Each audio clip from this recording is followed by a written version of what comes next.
samafalihii saaciday kuwii saacidaad u baahnaa caawihii caawiyey kuwii caawinta rabay diktoorkii dabiibay kuwii danta yaraa diktoor amiin samakaal haliyey u soo baxay ummadda Soomaaliyeed mas'uulkan shar wadaagga ku ah samakaal hospital waxa uu leeyahay hay'adda samakaal foundation ma caawiso dawladda qatar iska daatan Sacuudiga iyo Kuwait kuwa hantidooda malaayiinka iyo balaayiinka dhaafay balse waa mid isagu gartay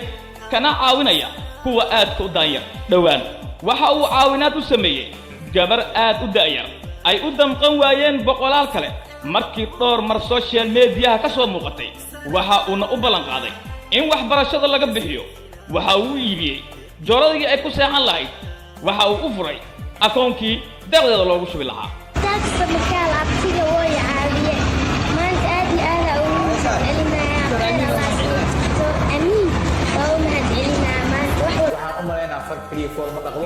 dadka Soomaaliyeed markii inay soo garab istaagaan wixii ay u qaban karaan wiilasha insha Allah ta'ala intaas kali kuma uusan hakani uma baahna magac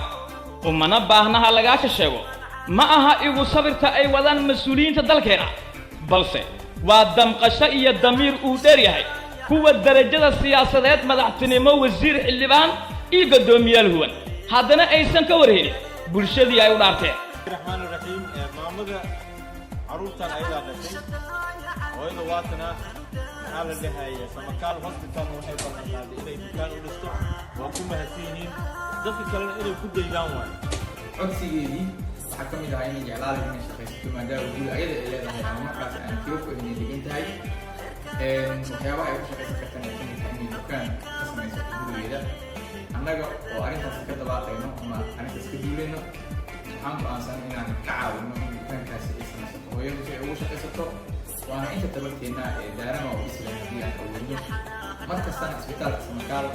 ama bahda samakaal hospital foundation waxay ku fikirtaa ama ay jeceshahay in dadka midka baahan ay garab istaagto midka jiran ay daaweyso diktoorkan waxa uu had iyo jeer u helayahay in bulshada la caawiyo haddii maanta aad u muraado diktoor amiin samakaal allaha dhowree aad tiraahdo waxaan u baahanahay dabiib lacag la'aan ah mana awoodi lacagaha baaritaanka iyo kuwa dawada wallahi waxaan hubaa in uusan wax shuruud ah kugu xirin anigoo ku dhiirigelinaya halyeeyada hormuudka waxaan leeyahay waxaad jartay boqolaal meel oo aysan jirin mas'uuliyiintii dalka matalayay cimrigaaga ha raago cadowgaaga u horay maalinta aakhirana jasadkaaga cadaabta Allah ka koriyo